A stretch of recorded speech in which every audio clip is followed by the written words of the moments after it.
Hey guys, welcome to this week's episode. For those of you that don't know, Chris and I are now recording video podcasts alongside our usual podcast. So you can go check those out on our YouTube channel, which is very exciting. And with that, hey Chris, how's it going? Yeah, pretty good, Alison. How are you today? Yeah, good. Doing very well, thank you. Very excited for the beginning of our season. True, gosh, yeah, we've been away. Yeah, it's been it feels like we haven't been back for a long time now. Feels like a very long summer. It has been a long time. It's been 2 or 3 months, something like that. Yeah. Well, I'm very excited to get back into our episodes. As I was saying, we recorded our first video together 2 weeks ago, but now we're going to be starting these video podcasts, which I think are going to be great. Yeah, exactly. I mean, you can still get it in regular audio format, of course, but these are going to be up on YouTube as well, alongside your fantastic educational videos, Alison. Yeah, so today, Alison, we're going to be talking about a common question that we come across with beginner traders. It's what's the difference between swing trading and day trading? I think a lot of people hear these terms but don't necessarily know what they mean. And, so traders who trade regularly or are more experienced traders, they can really be split into those two camps, into day trading and swing trading. I mean, they're more suited to Forex trading. Both types of traders seek to profit from short-term movements rather than holding on to positions like a positional trader or an investor, like if you're investing in stocks or something like that. The primary difference is that day traders will make multiple trades a day. Sometimes many, sometimes a few, but they will be trading throughout the day, and they generally close their positions. They don't hold positions overnight. While swing traders will speculate on price on an asset over a longer term. This can be, over a few days or even over a few weeks, depending on what they think is the growth potential. So yeah, we wanted to have a look today about the pros and cons, I guess, and the main differences between the two.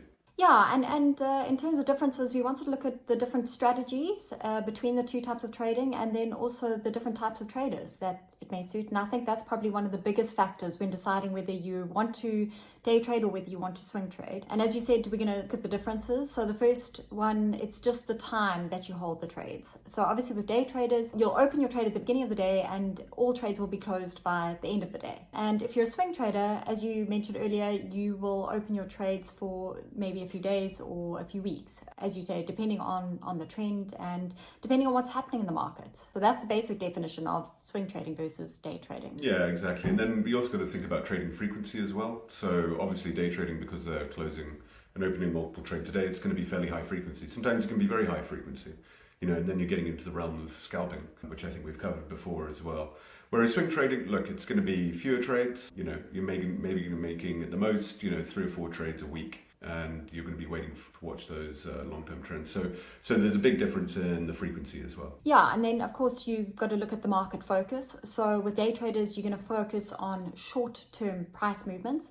And you're going to basically capitalize on the daily volatility, whatever's happening in the markets on that day. And you look for assets that have volatility. Whereas swing trading, you're going to focus on the much more broader trends, and you'll benefit from multi-day or multi-week price movements. And the timeframes used for swing trading differ very vastly from day trading. So if you to swing trade, your primary time frame may be the 4-hourly or daily charts, although there are instances, of course, where you'll use shorter time frames, but your primary decision making will come from the longer term charts and the longer term trends, basically. Yeah, exactly. And then you also got to think about time commitment here, and this is something for beginners especially, really need to consider this. How much time do you have to trade? Because day trading requires constant monitoring of the market. It's basically a full-time job if you're going to be a day trader, whereas swing trading requires less time. So I find a lot of beginners who've still got full-time jobs, they're more interested in swing trading. It's also, I think, Emily over at Mindfully Trading, when she had a child, she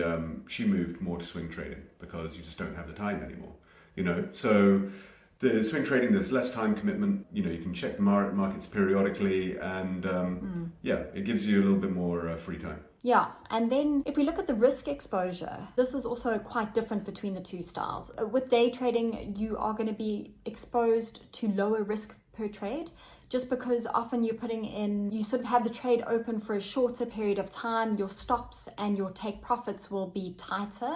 Whereas with swing trading, you'll take on a larger amount of risk per trade because of the the difference in distance between the stops and your targets compared to day trading. But what you'll find is the cumulative risk with swing trading is far less than that of day trading.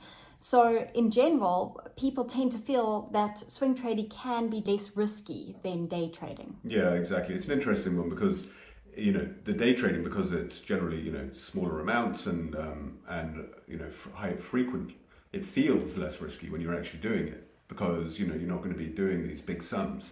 But you're right, over time, swing trading will have less risk attached. Yeah. Because you're trading less. You also got to think about the capital requirements. So day trading, again, touching on a similar point here, requires a large amount of capital. You're going to be trading frequently here. So you want a larger base. And you need to recover from those losses. And you will be making losses, of course, all traders make losses. And you need to recover from those losses. So you're going to need a larger capital base. With swing trading, you don't necessarily need the same amount of capital. There's fewer trades and you've got more time to recover from your drawdowns. It seems counterintuitive, but I also find that swing trading does generally require less capital. Mm-hmm. And then if you look at technical analysis, this also varies quite a lot between the two styles. So obviously with day trading, you're going to be looking very specifically at sophisticated charting systems, and you're going to have very specific trading signals for your entries and your exits, especially if you're doing something like scalping. You don't want to have delays in your charting systems or the signals that you're receiving, because obviously then you'll be at a disadvantage with the scalping. Whereas swing trading, that you still have to use technical analysis, of course, but you'll be using much higher timeframes and you'll be looking at broad trends to make your trading decisions, and then your trading signals will not be as fast as with day trading. So you'll be able to really analyze the charts much longer. It's just easier to make those trades. Yes, no, I know what you mean. Yeah, there's less pressure on you, which is something I want to get onto here as well, which is about the stress level. And this is really important, I think, for people to understand. So day trading is stressful. Day trading is a really stressful thing. I think we're going to talk a little bit about the psychology of day trading as well later on. But this is fast-paced trading, very fast decision making, and you need to be accurate decision making. And you're not always going to be accurate. Sometimes you can get it wrong, and that's very stressful, especially when you've got to make quick decisions on the fly. So yeah, day trading is stressful. Swing trading, generally low stress. You can take your time to make a decision. You can be pretty sure. And you've got a lot more time for making analysis. And then if we just look at the cost of trading, you talked about the capital inputs earlier, but when I talk about the cost of trading, I'm talking about literally how much it costs to open and close your trades. So obviously with day trading, you'll be opening multiple trades a day. Some people open up to 20 trades a day, depending on what type of trader they are. And each time they open the trade, they are going to have to either pay the spread or the commission, or both, depending on what type of account you're using to trade. Whereas with swing trading, you will open the trade once and close it, maybe after a few days or a few weeks. So you'll pay less in terms of the spread and the commission. But what you will pay is overnight trading costs, or the swap fees, as they're known. And what we find is that often day traders tend to rack up more trading costs than swing traders, even taking into account the swap fees. So this is also another big difference that we find between day trading and swing trading. Yeah, exactly. There's a lot of cost attached, especially as you said there, depending if you're an account. If you're in a commission account, you've got to be aware that you're going to be charged commission when you open a trade and when you close a trade. That happens frequently with raw spread accounts. Yeah. So if you're thinking about day trading, you may want to think twice about getting a raw spread account and a commission. But yeah, there's something you touched on before with the stress is psychological factors. With day trading, there is a real risk of overtrading. This is the main issue here. You're going to be trading frequently as a day trader, especially if the price moves in one direction for a prolonged period of time. But it's really important to know when enough is enough. This is something that a lot of traders struggle with, especially if you're in a winning streak. There's the higher chance that the more you trade, the more emotionally involved you're going to become in that trade. And you can also get bias, with your trades. And this can lead to big losses if the price turns around on you. So it requires really strong discipline, real good understanding of yourself when you're day trading, and that emotional control. is really important. You need to stick to your trading strategy and don't let the stress get to you as a day trader. With swing trading, there is also a really important psychological factor here as well. It requires a lot of patience, is the number one psychological asset that you need with swing trading. And you also need, I mean, not nerves of steel, but you need strong nerves, because with swing trading, you're going to be riding through drawdowns, and you're going to have, so you may want to get out sometimes of your position. And it's having the wherewithal, the knowledge, and as I say, the nerve to know when you need to get out of a trade and when you need to hold on to that drawdown and let the price go back up again in your favor. So yeah, psychological factors on both sides, quite different, but really important to have a strong psychology for both types of trading. And then if we look at profit potential, so day traders basically make smaller gains with each trade, and this is largely due to the fact that your profit targets will be smaller, and also because your time frame will be smaller, so the amount you'll make on, for example, a 1 hour time frame will be less than what you'd make on a daily time frame, because you'll make more in a day than you would in an hour. So with swing trading, there's basically a potential for larger gains. There's more significant price movements, but your profits accumulate more slowly over time. And also, you've got to take into account that swing traders have to set much larger stop loss levels and take profit sort of targets compared to day traders. And this will obviously, because of the drawdown, of course, this will then lead to bigger gains over time. Yeah, this is true. So so who's day trading good for versus swing trading? So day trading, it's quite unlike any other type of other investing. It's fast paced, there's a lot of adrenaline involved. It's definitely not suited to everybody. I think that's a really important thing to note here. You have to be able to commit to full-time trading. You have to enjoy a fast-paced environment with a lot of pressure. You need to have strong discipline and the ability to make quick decisions and be happy with your decisions even when they're wrong, which I think is a really, really important psychological aspect of this as well. And then you need to have the sufficient capital as well. So you need to have a fairly large trading account, and you need to handle the risks associated with frequent trading. So if you think that sounds like you, then go for it, but do be careful. Yeah. And then if we look at swing trading and which types of traders suit a swing trading style, they probably people who prefer a more relaxed trading schedule, people that are not going to be glued to their charts all day. And they're often people with other commitments, like people who have a job or a family. And then it also requires huge patience. And it also suits people with smaller capital investments that prefer lower frequency trading. One thing I just want to mention here at the end is, a lot of people battle to trade around the news, and it's something you've got to be aware of in both day trading and swing trading. Mm-hmm. You've got to be aware of the news for both trading styles. With news trading, as a day trader, you may want to keep out of the markets during a news announcement.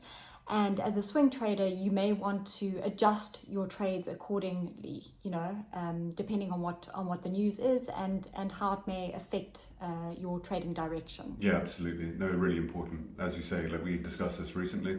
I know a lot of swing traders actually base their swing trades around the news as well. So, so with swing trading, you're more likely to have news involvement. But as you say, with day trading, if you're just looking at the charts, especially the short-term charts, and an interest rate release comes out that you weren't aware of, you can get really scuppered. Be careful, read the news, check it out, make sure you've got an economic calendar, and you know what's coming up for that day. Speaking about timeframes, this is another important aspect of this. In terms of strategy.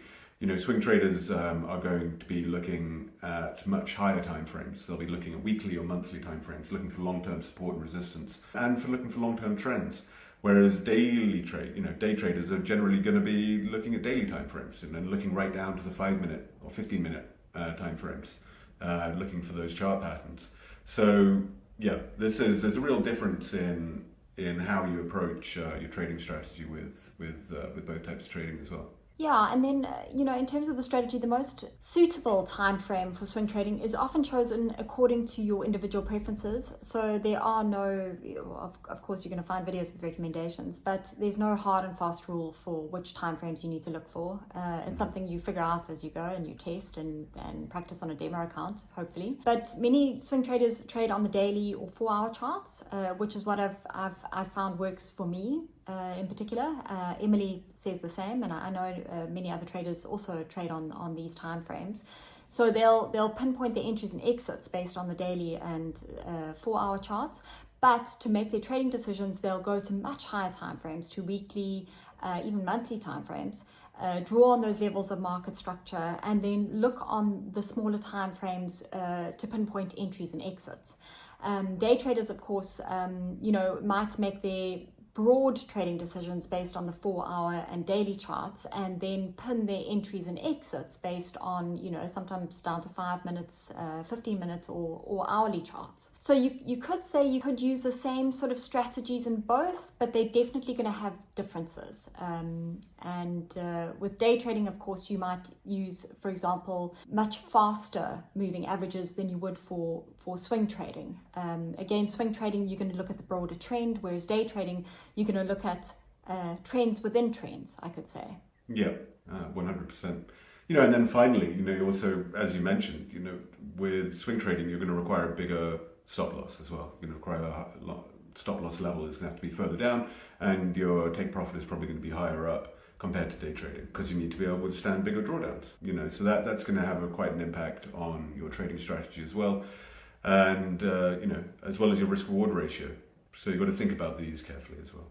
Yeah, absolutely. Cool. I think that about covers it. I don't know if there's anything else you wanted to discuss, Chris. No, I think that's it. That's good. It's good to be back, Alison. Yeah, it's great to be back. Thank you so much. Thank you so much for watching and for listening. If you guys have any questions, please don't hesitate to contact us. Our website is fxscouts.com, and you can contact us at podcast@fxscouts.com if you have any questions. Yeah, superb. We'll speak to you next week, Alison. Cool. Cheers, Chris.